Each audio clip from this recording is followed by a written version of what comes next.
नमस्कार। मैं वीके शास्त्री अपने चैनल के माध्यम से आप सभी दर्शकों का बहुत बहुत स्वागत करता हूं। 21 जून 2023 बाद दोपहर 1:19 पर ग्रहों के महामंत्री ज्ञान, धन, संतान, विवाह और भाग्य के कारक देवगुरु बृहस्पति नक्षत्र परिवर्तन करेंगे और अपने वर्तमान नक्षत्र अश्वनी नक्षत्र से निकलकर दैत्य गुरु शुक्र के नक्षत्र भरणी नक्षत्र में गोचर करेंगे और भरणी नक्षत्र में गुरु का गोचर 27 नवंबर 2023 तक रहेगा। वर्तमान में देवगुरु अश्वनी नक्षत्र में गोचर कर रहे हैं और अश्वनी नक्षत्र के स्वामी केतु होते हैं और केतु के नक्षत्र में देवगुरु बहुत अच्छा फल देने में सक्षम नहीं होते। हालांकि देवगुरु का गोचर अपने मित्र की राशि मंगल की राशि मेष राशि में है, लेकिन मित्र राशि में गोचर के बावजूद गुरु अपना पूरा फल देने में सक्षम नहीं है, क्योंकि गुरु का गोचर राहु के साथ है और गुरु चांडाल दोष बन रहा है। लेकिन 21 जून से जो ग्रह स्थितियां बन रही हैं उसमें राहु का अंश बल बहुत ही कम होता जा रहा है। राहु अंश बल से बहुत ही कमज़ोर हैं, 6 डिग्री 51 मिनट, और धीरे धीरे राहु का अंश बल और भी कम होता जाएगा। जबकि इसके विपरीत देवगुरु का अंश बल 12 डिग्री से अधिक हो रहा है, 13 डिग्री 19 मिनट, और इस तरह से देवगुरु महाबली होकर और राहु के पाप प्रभाव से मुक्त होकर भरणी नक्षत्र में गोचर करेंगे। गुरु के भरणी नक्षत्र में गोचर का सबसे बड़ा प्रभाव यही होगा कि आपको गुरु चांडाल दोष से मुक्ति मिल जाएगी। भरणी नक्षत्र शुक्र का नक्षत्र है। शुक्र हैं धन, वैभव, समृद्धि और संपन्नता के कारक। देवगुरु हैं ज्ञान के, धन के, बुद्धि, विवेक और भाग्य के कारक, संतान और विवाह के कारक। ऐसे में धन का कारक ग्रह धन के ही नक्षत्र में जब गोचर करेगा तो जीवन में बहुत बड़ा सकारात्मक बदलाव आएगा। और दूसरी बात, भरणी नक्षत्र के स्वामी शुक्र हैं। शुक्र को माता लक्ष्मी का स्वरूप माना गया है और देवगुरु को भगवान विष्णु का स्वरूप माना गया है। तो इस गोचर का सीधा सा अर्थ ये हुआ कि भगवान विष्णु माता लक्ष्मी के घर पधार रहे हैं और 27 नवंबर तक माता लक्ष्मी के साथ ही रहेंगे। तो धन की दृष्टि से, संतान और विवाह की दृष्टि से, मान सम्मान और भाग्य की दृष्टि से ये समय अत्यंत अनुकूल रहेगा। तो गुरु के इस नक्षत्र परिवर्तन का धनु राशि के जातकों के जीवन पर क्या प्रभाव पड़ेगा, इसी का विश्लेषण करेंगे इस वीडियो में। ये विश्लेषण आपकी चंद्र राशि के आधार पर किया जा रहा है और वीडियो के अंत में मैं आपको देवगुरु के उपाय भी बताऊंगा। तो ये है धनु राशि के जातकों की कुंडली। आपके लग्न के स्वामी हैं देवगुरु बृहस्पति और देवगुरु का गोचर कुंडली के पंचम भाव में है। देवगुरु यहाँ चतुर्थ भाव और लग्न भाव के स्वामी होकर के पंचम भाव में गोचर कर रहे हैं और गुरु की दृष्टि लाभ के भाव पर, गुरु की दृष्टि भाग्य के भाव पर और गुरु की दृष्टि लग्न के भाव पर पड़ेगी। बहुत ही अद्भुत कॉम्बिनेशन है ये इस समय गुरु, क्योंकि गुरु जो है पंचम में गोचर करते हुए भाग्य के भाव नवम पर दृष्टि डाल रहे हैं। एक त्रिकोण के स्वामी हो, एक त्रिकोण में गोचर करते हुए और दूसरे त्रिकोण पर अपनी दृष्टि डाल रहे हैं। तो इस समय सबसे बड़ा जो लाभ होगा वो ये होगा कि आपको भाग्य का पूरा साथ मिलेगा, क्योंकि पंचम भाव जो है कुंडली का सबसे शुभ भाव है, क्योंकि यहाँ से संतान का, शिक्षा का, लव रिलेशंस का, आपकी कल्पनाशीलता, आपकी क्रिएटिविटी और पूर्व संचित कर्मों का विचार किया जाता है। पूर्व संचित कर्मों से ही प्रारब्ध बनता है और प्रारब्ध के भाव पर गुरु की दृष्टि है, लाभ के भाव पर दृष्टि है। तो सीधा सा अर्थ ये हुआ कि आपको चतुर्थ भाव की चीज़ों से, पंचम भाव की चीज़ों से, नवम भाव की चीज़ों का लाभ मिलने जा रहा है इस गोचर काल में। पंचम भाव से संतान सुख, प्रेम, शिक्षा और लॉटरी, सट्टा, शेयर से लाभ, इन सब का विचार किया जाता है। पंचम भाव मनोरंजन और गेम्स, स्पोर्ट्स को भी शो करता है। पंचम भाव शिक्षा का होता है। छात्रों के लिए गुरु का ये गोचर अत्यंत शुभ फल देने वाला होगा, क्योंकि गुरु पंचम में अति विशिष्ट कारक होते हैं, यानी पंचम भाव के प्रभाव को कई गुना बढ़ा देते हैं। गुरु स्वयं शिक्षा के कारक हैं और धन के कारक हैं, लाभ के भाव पर दृष्टि डाल रहे हैं, तो सीधा सा अर्थ ये हुआ कि शिक्षा से आपको लाभ की प्राप्ति होगी। अब शिक्षा से लाभ कैसे मिलेगा? या तो आप कोई नौकरी मिलेगी, आपको कहीं पर आपको जॉब मिलेगा, और या फिर अगर ऑलरेडी आप शिक्षा में है, चूँकि पंचम भाव लर्निंग का भी है, सीखने का भी है, तो कहीं भी आप व्यापार व्यवसाय कर रहे हैं या कोई नौकरी कर रहे हैं, तो उसमें निरंतर सीखने की प्रवृत्ति को बढ़ाएंगे देवगुरु, और वहाँ पर आपको पद प्रतिष्ठा या प्रमोशन का लाभ भी इस गोचर काल में प्राप्त होगा। गुरु के प्रभाव से आपकी बौद्धिक क्षमता, इंटेलिजेंस पावर, मेंटल पावर, रचनात्मक क्षमता में वृद्धि होगी। आपकी क्रिएटिविटी को बूस्टअप करेंगे देवगुरु, और कैरियर को लेकर किए जा रहे प्रयासों को बल प्राप्त होगा। पंचम भाव संतान का होता है।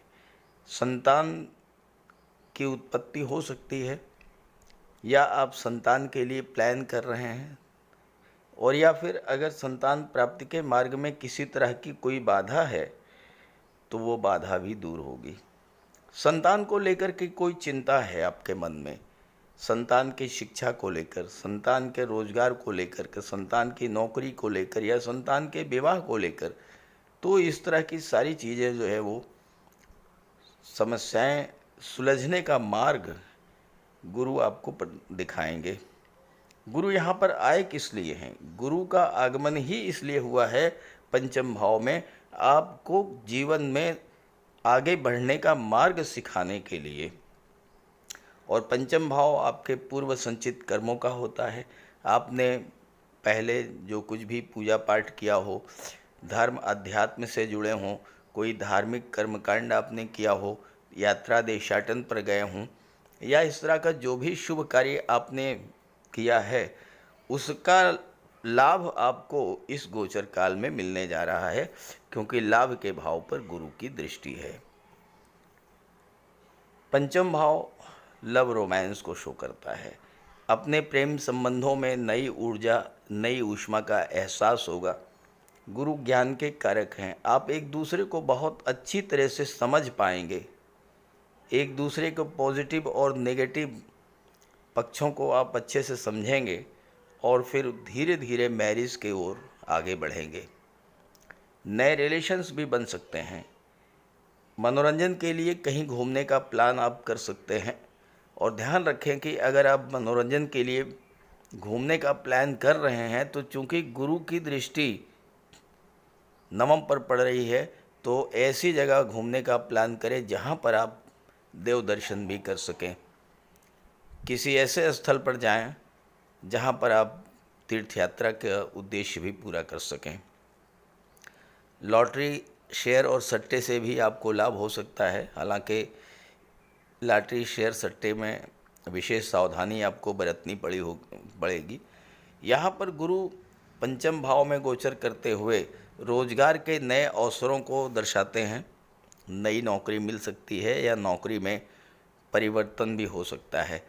देखिए, गुरु का गोचर शुक्र के नक्षत्र में है, और शुक्र छठे भाव के स्वामी हैं, जो कि नौकरी का होता है, कंपटीशंस का होता है, सर्विस सेक्टर का होता है। तो आपको इस गोचर काल में कहीं ना कहीं कोई न कोई रोजगार मिलने का योग बनता है। पंचम भाव मंत्रिमंडल को शो करता है, तो राजनीति के क्षेत्र में आपको सफलता का योग भी बनेगा। कोई आपको उच्च पद प्राप्त हो सकता है, क्योंकि गुरु की दृष्टि लाभ के भाव पर पड़ रही है। गुरु चतुर्थ भाव के स्वामी होकर के और लाभ के भाव पर दृष्टि डाल रहे हैं। तो चतुर्थ भाव की चीज़ों से भी आपको लाभ होगा।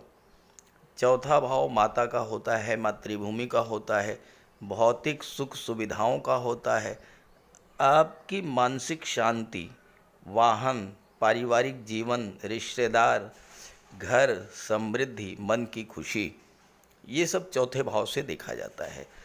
अब चूंकि चौथे भाव की चीज़ों से जुड़ करके आपको लाभ होने जा रहा है, तो इस गोचर काल में अगर आप अपनी मातृभूमि से जुड़ करके ही कोई कार्य करते हैं तो आपको विशेष लाभ होगा।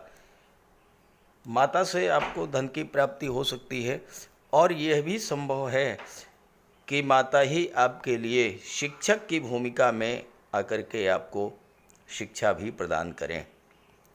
चतुर्थ भाव से पारिवारिक जीवन का विचार किया जाता है, और इसके स्वामी देवगुरु बृहस्पति जैसे शुभ ग्रह हैं, तो पारिवारिक जीवन में भी प्रेम और सौहार्द बना रहेगा। चतुर्थ भाव घर का होता है, और आप इस समय अगर मकान बनवाना चाहते हैं तो मकान बनवाने का भी ये योग बन रहा है, क्योंकि घर का भी लाभ देवगुरु बृहस्पति दे रहे हैं।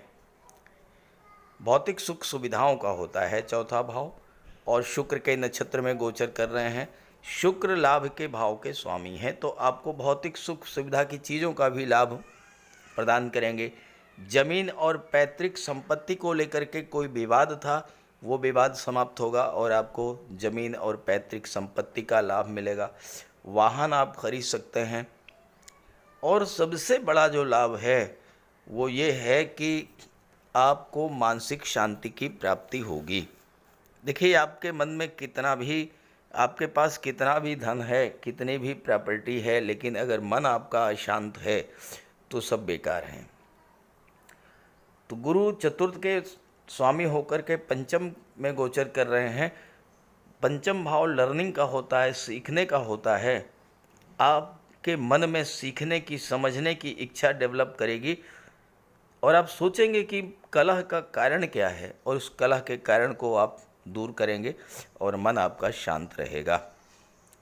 घर परिवार को लेकर के, प्रॉपर्टी को लेकर के, माता के स्वास्थ्य को लेकर कोई चिंता थी तो वो सब दूर होगी। और यहाँ पर आपके घर पर, चूँकि चतुर्थ भाव आपकी मातृभूमि का होता है, आपके घर का होता है, और गुरु अत्यंत शुभ ग्रह हैं, धर्म और सत्कर्म के कारक होते हैं, तो घर परिवार में खुशियां तो बढ़ेंगी ही। आपके घर परिवार में कोई धार्मिक या मांगलिक आयोजन अवश्य होगा इस गोचर काल में। हो सकता है संतान की प्राप्ति हो और आप जन्मोत्सव मनाएं, या हो सकता है किसी सदस्य का विवाह हो जाए और वो आयोजन हो, या फिर आप पूजा पाठ कराएं।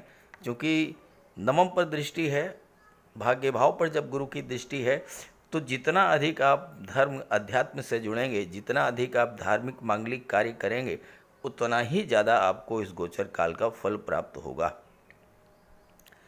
भौतिक सुख सुविधाओं को बढ़ाने वाले साधन क्रय करेंगे, और समाज के प्रतिष्ठित और गणमान्य व्यक्तियों से आपके संबंध भी बहुत मजबूत होंगे, और राजनीति के क्षेत्र में हैं तो आपको उच्च पद प्राप्ति का योग भी बनेगा। गुरु की दृष्टि कुंडली के 11वें भाव पर पड़ रही है।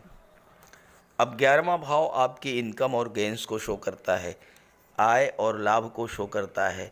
11वां भाव आपकी कामना, आपकी आकांक्षा, आपकी इच्छा पूर्ति को दर्शाता है। आपको अपने द्वारा किए गए प्रयत्नों से कितना लाभ मिलेगा, ये 11वां भाव शो करता है। और 11वें के स्वामी शुक्र जैसे शुभ ग्रह हैं, और गुरु जैसे शुभ ग्रह की दृष्टि 11वें पर पड़ रही है, तो इस समय 11वें भाव की चीज़ों का आपको पूरा लाभ प्राप्त होगा। देखिए, गुरु की दृष्टियों में अमृत होता है।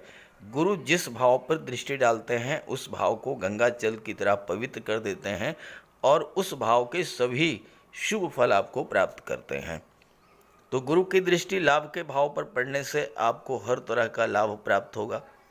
धन का लाभ तो प्राप्त होगा ही, मान सम्मान बढ़ेगा, आपका सोशल नेटवर्क बढ़ेगा, और आप अपने सोशल नेटवर्क से लाभ प्राप्त करेंगे। आपकी कोई पुरानी इच्छा पूरी हो सकती है, या आप अपनी किसी पुरानी इच्छा, किसी पुराने सपने को पूरा करने का प्रयास शुरू कर सकते हैं। आपका कोई पैसा कहीं रुका हुआ था, कहीं फंसा हुआ था, वो पैसा आपको मिल सकता है। और साथ ही साथ आपके मन में गुरु की दृष्टि पड़ने से कोई नई इच्छा जागृत होगी और आप उस इच्छा को पूरा करने की दिशा में अपने कदमों को आगे बढ़ाएंगे और आपकी वो इच्छा पूरी भी होगी। अब गुरु की दृष्टि आपके लग्न पर पड़ेगी और गुरु लग्न भाव के स्वामी भी हैं। लग्न भाव है आपका व्यक्तित्व, आपका मन, और गुरु हैं ज्ञान बुद्धि विवेक के कारक।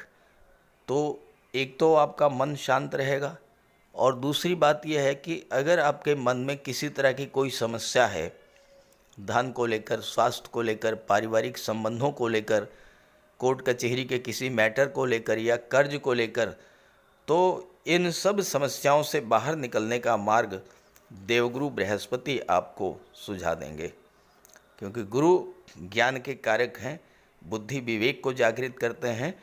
तो ये समस्याएं दूर होंगी। आपके मन में कोई चिंता थी, संतान के विवाह या नौकरी को लेकर, व्यापार व्यवसाय में चल रही उठापटक को लेकर, कार्यस्थल पर प्रतिकूल परिस्थितियों के लेकर, या आपका कोई पैसा कहीं फंसा हुआ था और आपको नहीं मिल रहा था, तो इन सब समस्याओं का निराकरण देवगुरु बृहस्पति इस गोचर काल में करने जा रहे हैं। और भाग्य भाव पर दृष्टि पड़ने से भाग्य का तो सपोर्ट मिलेगा ही, आपके गुरु, आपके पिता, आपके बॉस, आपके सीनियर्स का भी सहयोग आपको मिलेगा, उनके मार्गदर्शन में आप आगे बढ़ेंगे। विशेष ध्यान रखना है कि गुरु की दृष्टि भाग्य भाव पर पड़ रही है तो यात्रा, देवदर्शन, तीर्थ यात्रा के लिए अवश्य जाएं, पूजा पाठ में मन लगाएं, धर्म अध्यात्म से जोड़ें।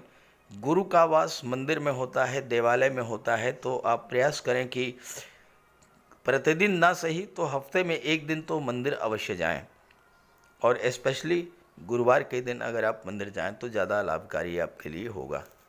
तो इस तरह से धनु राशि के जातकों के लिए गुरु का नक्षत्र परिवर्तन विशेष लाभ के योग लेकर आ रहा है। अब आप इसका पूरा लाभ उठाएं, इसके लिए देवगुरु बृहस्पति का उपाय भी करते रहें। तो बात करते हैं उपायों पर। कुंडली में देवगुरु बृहस्पति का बहुत ही महत्वपूर्ण स्थान है, क्योंकि देवगुरु कुंडली के पंचम और नवम भाव के कारक होते हैं। पंचम भाव से संतान का विचार किया जाता है, शिक्षा का विचार किया जाता है, और नवम भाव से भाग्य का विचार किया जाता है। गुरु ग्रह भाग्य के लिए जिम्मेदार माने जाते हैं और किसी भी कार्य की सफलता के लिए देवगुरु का मजबूत होना बहुत ज़रूरी है। जब कुंडली में देवगुरु मजबूत होते हैं तो भाग्य का साथ मिलता है, जिस काम में हाथ डालते हैं वो सफल होता है, विवाह समय से होता है, शिक्षा अच्छी मिलती है, गुरु की कृपा रहती है, धन की प्राप्ति होती है। तो देवगुरु के लिए कुछ उपाय बताने जा रहा हूँ, उपाय ज़रूर कीजिएगा। अगर आपकी जन्म कुंडली में गुरु कमज़ोर स्थिति में है तो आपको गुरुवार का व्रत करना चाहिए। स्नान करते समय जल में आधा चम्मच हल्दी डालकर स्नान करें। स्नान के बाद पीले रंग के वस्त्र धारण करें और साथ ही साथ केसर या हल्दी का तिलक लगाएं। और गुरुवार के दिन भगवान विष्णु की उपासना करें। घर में केले का एक वृक्ष लगा लें, उसकी पूजा करें, उसकी सेवा करें। भोजन में चने के बेसन, चीनी और घी से बने लड्डू का सेवन करें और अपनी क्षमता के अनुसार पीले वस्त्र, हल्दी, शहद, धार्मिक पुस्तकें, इन सब का दान कर सकते हैं। अगर गुरु ग्रह कमज़ोर है तो पुखराज धारण करें, लेकिन इसके लिए किसी योग्य ज्योतिषी की सलाह ले लें। माता पिता, गुरु और बुज़ुर्गों का सम्मान करें, उनकी देखभाल करें और उनका आशीर्वाद प्राप्त करें। साफ सफाई रखें, गुरु की सेवा करें और दही और चावल गरीबों को खिलाएं। किसी गरीब को, किसी दिव्यांग व्यक्ति को भोजन कराएं। किसी वृद्धाश्रम में जाकर के वृद्धों के साथ कुछ समय बिताएं, उनकी समस्याओं को जानें समझें। कोई ज़रूरी नहीं है कि आप धन से ही सहायता करें, तन और मन से भी आप मदद कर सकते हैं दूसरों की, और ऐसा करने से देवगुरु अत्यंत प्रसन्न होते हैं। और जब देवगुरु बलवान होंगे तो आपको पूरा लाभ मिलेंगे। तो ये उपाय करके देखिएगा, लाभ होगा। कमेंट करके बताइएगा ताकि आपके साथियों को भी इसका लाभ मिल सके। नमस्कार।